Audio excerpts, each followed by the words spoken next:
नमस्कार दोस्तों, स्वागत है आपका इंडियन डिफेंस अलर्ट में। तो दोस्तों आज का वीडियो 3 पार्ट में होगा। पहले पार्ट में हम राफेल विमान की डिलीवरी और राफेल के अपग्रेड वेरिएंट के बारे में जानेंगे और जानेंगे क्या Indian air force 36 Rafale F4 standard के विमान को प्रोक्योर करेगी या नहीं।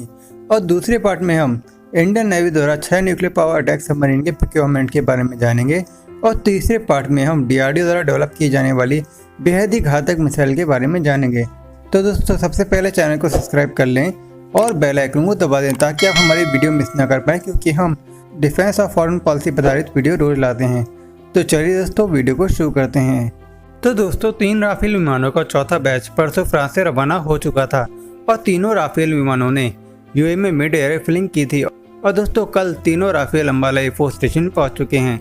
ये तीनों राफेल गोल्डन एयर स्क्वाड्रन को ज्वाइन करेंगे और इस तरह इंडियन एयरफोर्स में राफेल लड़ाकू विमानों की संख्या 14 हो जाएगी। और दोस्तों अप्रैल के एंड तक 6 से 7 राफेल और इंडियन एयरफोर्स को मिलेंगे।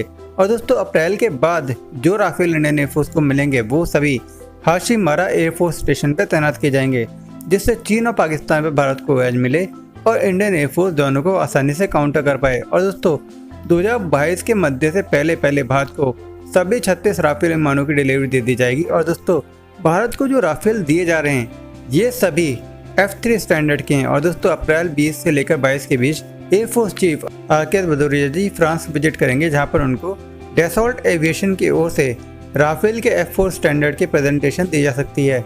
और दोस्तों हो सकता है कि इंडिया 36 और राफेल जो कि F4 स्टैंडर्ड के होंगे उनको प्रोक्योर कर ले, क्योंकि दोस्तों राफेल F4 काफ़ी एडवांस है पुराने F3 वेरिएंट से। और दोस्तों इसमें मीका एनजी मिसाइल का इस्तेमाल होगा, जो कि बेहद ही घातक मिसाइल है और जिसकी रेंज 100 किलोमीटर है। और दोस्तों इस मिसाइल से दुश्मन के फाइटर जेट का 100 किलोमीटर के दायरे में बच पाना बहुत ही मुश्किल होगा।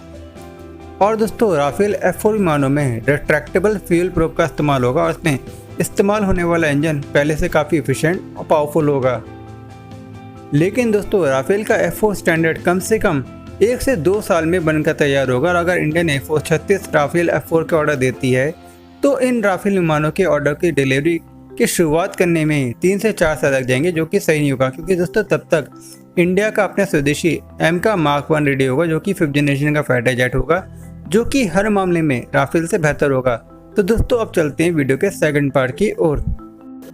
तो दोस्तों इंडियन नेवी ने तीसरे एयरक्राफ्ट कैरियर को प्रोक्योर करने का ऑर्डर ड्रॉप कर दिया, जो कि INS विशाल था। और उसकी जगह अब Indian navy 6 nuclear power attack submarine को प्रोक्योर करेगी। और दोस्तों जल्द कैबिनेट कमेटियों और सिक्योरिटी इसकी मंजूरी दे सकती है। लेकिन दोस्तों भारत सरकार शुरुआत में केवल 3 SSN को मंजूरी देगी और फिर बाद में और 3 SSN को मंजूरी देगी। और दोस्तों इस तरह टोटल 6 न्यूक्लियर अटैक सबमरीन की मंजूरी दी जाएगी। और दोस्तों न्यूक्लियर सबमरीन मुख्यतः 2 तरह की होती हैं, एक होती है SSBN और दूसरी होती है SSN। और दोस्तों SSBN सबमरीन अपने साथ न्यूक्लियर मिसाइल को कैरी करती हैं और ये काफ़ी समय तक पानी के अंदर तैरती रहती हैं। और जब युद्ध जैसी स्थिति आती है तो आदेश मिलने पर वो किसी भी दुश्मन देश पर न्यूक्लियर मिसाइल छोड़ देती हैं और इसकी मदद से किसी भी दुश्मन देश पर सरप्राइज अटैक किया जा सकता है, जिसको कोई डिफेंस सिस्टम भी रोक नहीं सकता। और दोस्तों इस समय इंडियन नेवी के पास केवल एक SSBN है, जो कि स्वदेशी INS अरिहंत सबमरीन है। और दोस्तों INS अरिगढ़ भी इसी श्रेणी की सबमरीन होगी, जो कि इसी साल नेवी में कमीशन हो जाएगी। और दोस्तों ऐसी और 4 सबमरीन पर काम चल रहा है।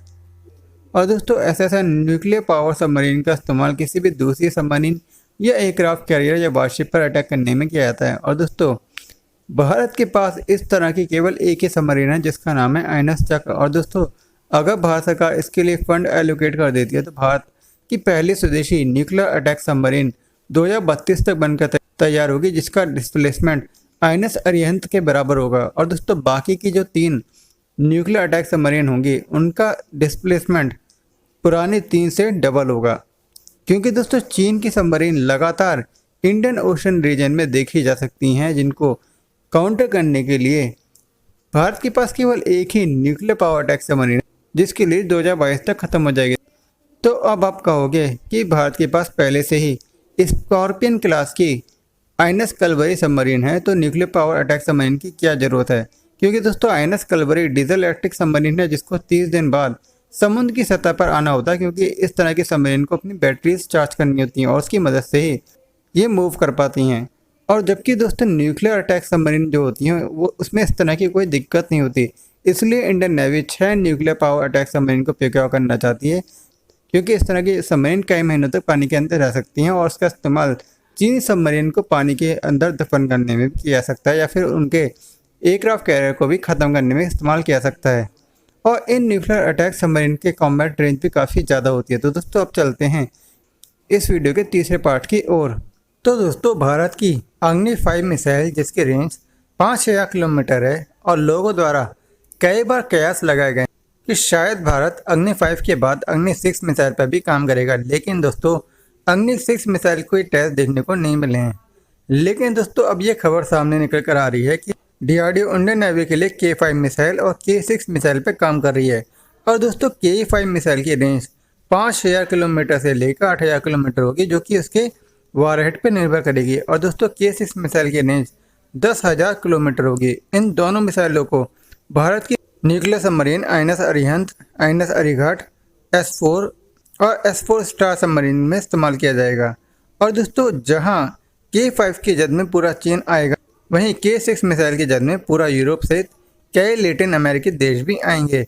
और दोस्तों चीन जैसे बड़े खतरे को देखते हुए ये भारत की थर्ड स्ट्राइक कैपेबिलिटी होगी, जो कि बहुत ही आवश्यक है।